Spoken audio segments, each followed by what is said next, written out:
दोस्तों, अब तक आपने बहुत से ऐसे घटने सुने होंगे जो सिर्फ एक प्यार के लिए एक दूसरे को कुर्बान करने के लिए अपनी ज़िंदगी दांव पे लगा देते हैं। लेकिन आज हम आपको ऐसी घटना सुनाने जा रहे हैं जिस घटना को सुनकर आपको कतई यकीन होने वाला नहीं है, क्योंकि दो महिलाएं होती हैं अपनी ज़िंदगी जीने के लिए एक ऐसा फैसला ले लेती हैं कि जिसकी वजह से उनका जो परिवार होता है हमेशा हमेशा के लिए तबाह हो जाता है, और साथ में एक महिला उसके परिवार में पल रहे एक सदस्य हमेशा हमेशा के लिए जेल के सलाखों के पीछे चले जाते हैं। लेकिन जब लोगों के सामने अब सच्चाई निकल के आती, से सुनकर हर किसी का जो कलेजा होता, दिल होता, पूरी तरह से हिलसा जाता है। आखिर क्या था इस घटना में? इस घटना में अब क्या हुआ, इस घटना की आप पूरी तह तक सच्चाई जानने के लिए इस वीडियो को आप लास्ट तक जरूर देखिएगा।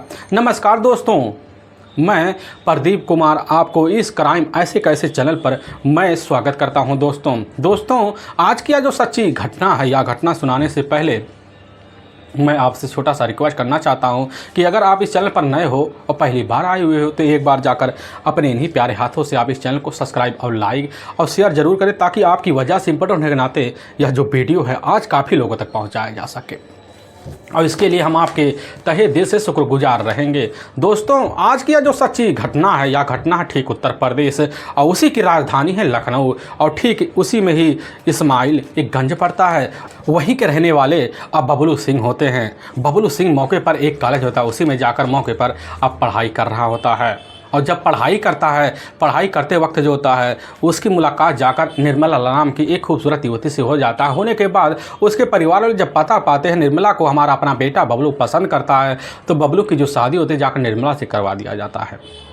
और करवाने के बाद बबलू जो होता है खूबसूरत पत्नी पाता है, बड़े तौर तरीके से अपने घर में रहता है और अपने पत्नी का खूबसूरती के नाते बड़ा ही मान सम्मान करता है। लेकिन यह सब भाव देखकर निर्मला को बड़ा अच्छा लगता है। तौर तरीके वाला परिवार निर्मला को मिलता है, सास ससुर और ननद भी मिलते हैं, जिसकी वजह से निर्मला अपने जीवन को काफ़ी सौभाग्यवान समझ बैठती है। लेकिन समय तो बीतता है और बीतते बीतते ना जाने कैसे बबलू और निर्मला के जीवन का 15 साल का वक्त बीत जाता है। लेकिन निर्मला जो होती है एक बच्चा भी उस घर को ना दे पाती, जिसकी वजह से निर्मला को अपने ही घर में रहकर अपने सास ससुर यहाँ तक कि ननद यहाँ तक कि पति के भी आए दिन ताने सुनने पड़ जाते थे, जिसकी वजह से निर्मला अपने घर में रहकर काफ़ी घुटन महसूस करने लग जाती है और आए दिन घर में थोड़ी बहुत मनमुटाव चलने लग जाते हैं। लेकिन इसी बीच जो होता है बबलू सिंह अपने इलाके के एक जाना माना बैडमिंटन खिलाड़ी भी होता है। उसका अपने इलाके में काफ़ी क्षेत्रों में आना जाना होता है, वहाँ पर खेलना उलना होता है। लेकिन इसी बीच बबलू जो होता है एक दिन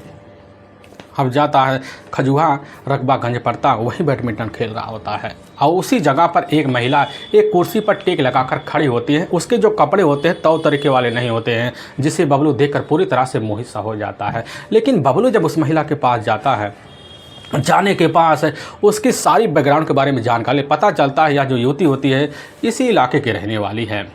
बबलू की अब जो उम्र होती है लगभग वह जाकर 40 साल के आसपास होता है, लेकिन उस युवती की उम्र जो होता है लगभग 20 साल के आसपास होता है। लेकिन दोनों बैडमिंटन का सदस्य होने के नाते जो होता है दोनों वहीं अपना जान पहचान बनाते हैं और वहीं दोस्ती करते हैं। लेकिन दोस्ती के बीच जो होता है दीपा समझ जाती है कि बबलू के जो हथकंडे हैं कितने अच्छे हैं, व्यवहार कितने अच्छे हैं, मीठी मीठी बोली समझ कर अब दीपा जो होती है उसी वक्त ना उम्र देखती है और ना अवस्था देखती, एक ही नज़र में दीपा जाकर बबलू का दीवाना हो जाती है। लेकिन दीपा को भी पता हो जाता है ठीक एक हफ्ते बाद की जो होता है बबलू ऑलरेडी शादीशुदा है, उसकी अपनी पत्नी भी है, लेकिन 15 साल बीत गए हैं, अभी तक बबलू पिता ना बन पाया है।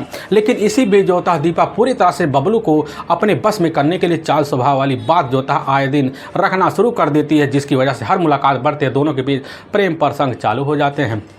बबलू और इधर दीपा के बीच जो होता है संबंध भी स्थापित हो जाता है। इसकी जानकारी जब परिवार वालों को लगता है, परिवार वाले भी सनस रह जाते हैं। दीपा को समझाते बुझाते कि बेटी जो होता है तुम बबलू का रास्ता छोड़ दो, क्योंकि वह ऑलरेडी शादीशुदा है, उसकी भी शादी लगभग 15 साल पहले हो चुकी है। लेकिन दीपा ठहरी जो होता है इधर बबलू के प्यार में पूरी तरह से अंधी और लती, जिसकी वजह से बबलू से अब अपने माता पिता के खिलाफ होकर शादी करने की जिद करना शुरू कर देती है और खिलाफ हो जाती है। और बबलू जो होता है जाकर कैसे ना तैसे कर ठीक जो होता है अब शादी भी कर लेता है, और शादी कर लेता बबलू अब इधर दीपा को लेता है और अपने ही घर में मौके पर रहने लग जाता है। लेकिन इसी बीच बबलू समाजवादी पार्टी से एक छोटा मोटा सदस्य बन जाता है और बनने की वजह से वहाँ उसको काफ़ी ठेकेदारी मिलने लग जाती है। उसके बाद ठीक ठाक पैसे आने लग जाते हैं। लेकिन दीपा और बबलू और साथ में घर रही निर्मला का जो जीवन होता है एक ही कमरे में बीतता है। दोनों के जो रिश्ते होते हैं बबलू का एक ही साथ चलने लग जाता है। दोनों को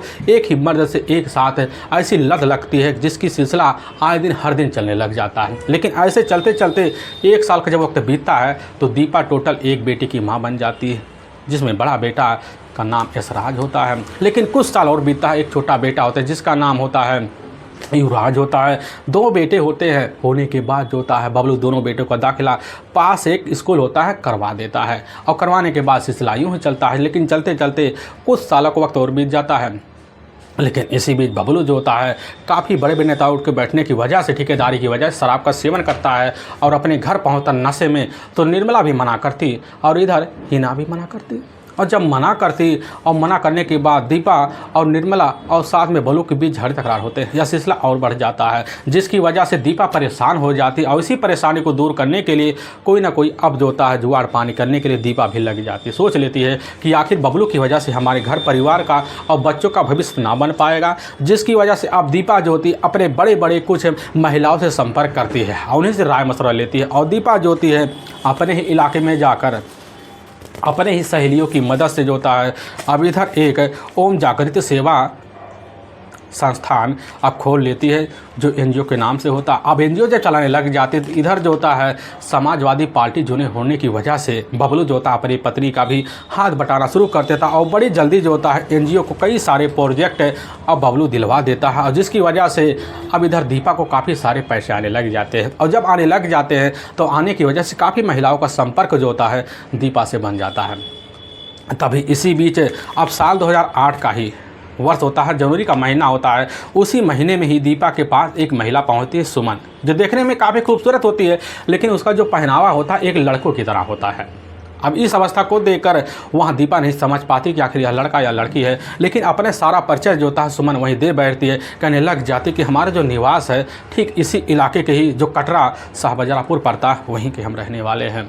अपने माता पिता अपने भाई के बारे में पूरी जानकारी दीपा के सामने दे देती है और देने के बाद जो होता है उसी एनजीओ से जुड़ने के लिए इधर सुमन मदद मांगती है और इधर दीपा मदद कर देती है। अब करने की वजह दोनों की वहीं अब दोस्ती हो जाता है। लेकिन इधर सुमन जो होती है उसकी पकड़ काफ़ी बड़े बड़े नेताओं से होने की वजह से काफ़ी सारे जाकर प्रोजेक्ट दीपा के संस्था को दिला देती है और उसके जो आमदनी होते हैं उसमें से कुछ % जो होता है पैसा जाकर सुमन को मिल जाता। सुमन को बड़ा अच्छा लगता है। लेकिन सुमन का और दीपा का दोनों की एक ही हफ्ते के अंदर दोस्ती बन जाता है और दोस्ती का जब सिलसिला होता है बेधड़क चलता है। चलते चलते सुमन जो होती है एक दिन जैसे दोपहर के टाइम में जाती है और जाने के बाद दीपा के घर में घुसती तो पता चलता है दीपा का ना अपना पति बबलू होता ना दोनों बच्चे होते हैं। लेकिन दीपा जो होती उसी वक्त स्नान घर में मौके पर बिन कपड़े के स्नान कर रही होती। लेकिन सुमन जैसे घर के अंदर जाती है एक ही अवस्था में बिन कपड़े को जैसे ही अब जाकर दीपा को देखती है तो वही दीवाना हो जाती है। और उसी दिन से खुद सुमन ठान लेती है कि दीपा को हमें पाना है, इसके लिए हमें कोई भी हथकंडा अपनाना पड़े।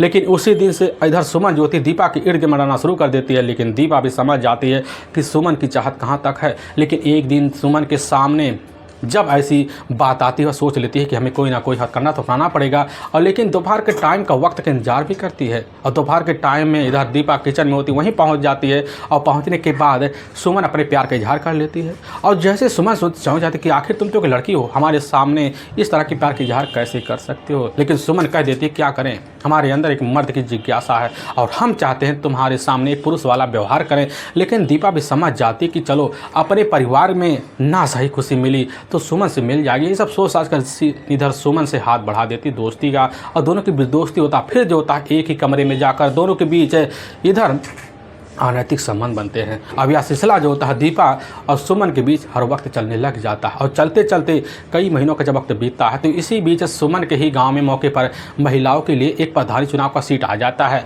और सुमन जाकर वहीं लड़ती है। अपने भाइयों और दबंगगिरी की मदद से सुमन प्रधानी चुनाव जीत लेती है और उसी चुनाव की वजह से वह जाती सीतापुर रोड पर ही हिमगरी में एक प्लेट पड़ता है, वहीं पर जाकर बढ़िया से अपने पैसों से एक प्लाट ले लेती है और उसी में रहना शुरू कर देती है। लेकिन वहाँ पर भी इधर दीपा का भी आना जाना बन जाता है। लेकिन ज़्यादा से ज़्यादा जो वक्त होता है सुमन का दीपा का ही कमरे पर बीतता है। लगभग महीने के तो 24 से 25 दिन बीतता है, लेकिन इसी बीच बबलू को भी शंका होने लग जाता है। लेकिन बबलू नहीं समझ पाता, वह तो यही जानता था कि दोनों बीच बस सहेली का रिश्ता है। लेकिन एक दिन तो हद तक गुजर जाता है, दोनों की सच्चाई बबलू के सामने आता है और अपनी पत्नी को उसी वक्त अब इधर सुमन से दूर रहने की इजाज़त देता है, जिसकी वजह से इधर सुमन भी नहीं समझ पाती है। और ना समझ पाने की वजह से सुमन जो होता है जानने की कोशिश करती है कि आखिर दीपा का हमसे दूरी रहने का क्या कारण है, क्योंकि सुमन को जो होता हर वक्त दीपा की एक ऐसी लत लग जाती है कि बिना लत पूर्ण करे एक दिन भी चैन से ना गुजर पाता है। लेकिन इसी बात को लेकर झगड़ता, लेकिन घटना से मात्र 8 महीने पहले जो होता है इधर सुमन जो होता है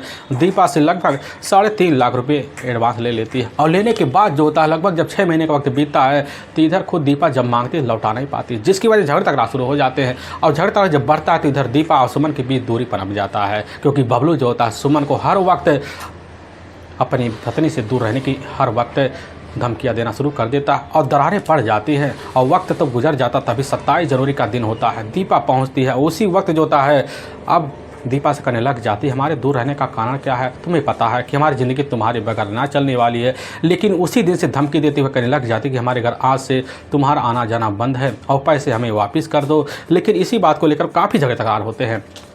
अब वहाँ से तो सुमन चली जाती है, लेकिन बबलू अपनी पत्नी को समझाता बुझाता है, कहने लग जाता है कि आज के बाद तुम्हारा उसका पूरी तरह से मिलना जुलना और साथ में जो व्यापारी मंदा हुआ सब बंद है। लेकिन यह बात जो होता है पूरी तरह से दीपा समझ जाती है, जिसकी वजह से पूरे दिन जो होता है सुमन से बात ना करती है। लेकिन जैसे दूसरे दिन का वक्त होता है अब सुमन पहुंचती है, घर के अंदर जाती है और जाने के बाद किचन में देखती है कि इधर जो होती है दीपा टिफ़िन तैयार कर रही है। पास पहुँच करने लग जाती है हमें कारण बताओ, हम तुमसे दूर रह ना पाएंगे। लेकिन इधर जो होती है खुद अब वहाँ दीपा कुछ बताने से कर जाती है और अपने ही जेब से अब दीपा एक रिवॉल्वर निकालती है और निकालने के बाद जो होता है उसी वक्त अरे रिवॉल्वर का जो नोक होता है छत पे लगाती है, फिर एक धमकाने के लिए गोली चला देती है। लेकिन दूसरी जो गोली होती है वह दीपा के ऊपर चला देती है, जिसकी वजह से दीपा वहीं पूरी तरह से मृत अवस्था में पड़ जाती है। इसकी खबर बबलू को लगता है, बबलू अपनी पत्नी निर्मला के साथ ही ऊपर पहुंचता है और पहुंचता देखता नज़ारा समझ जाता है। और वहीं जो होता है इधर अब सुमन अपने भाई और अपने भतीजे को बुला लेती है। दोनों पहुंचते हैं, पहुंचने के बाद जिसमें एक होता है विपिन और एक होता है शुभम। शुभम जो होता है भतीजा होता है और विपिन जो होता है उसका अपना भाई होता है। लेकिन जब दोनों पहुंचते हैं दबंगगिरी अपना दिखाना शुरू कर देते, पूरे परिवार को दबाव मारते हैं कि आखिर इस केस को यहीं दबा कर रखो। लेकिन बबलू अपने बेटों के साथ मिलकर हिम्मत जताता है, जिसकी वजह से वहाँ दोनों के दोनों मौके पर डरी अवस्था में फरार हो जाते हैं। पूरी तरह से सुमन घिर जाती है और सुमन अपने आप को सेव करने के लिए एक कमरे में जाती है, अपने आप को बंद कर लेती है। और तभी बबलू जो होता है दीपा को साथ लेता है और लेने के बाद लाला लाजपत के सरकारी अस्पताल, लेकिन डॉक्टर जब देखते हैं दीपा को वहीं मृत घोषित कर देते हैं। और बबलू अपने थाने में फ़ोन कर देता है, पुलिस की टीम खबर पाती है, घर पहुंचती है।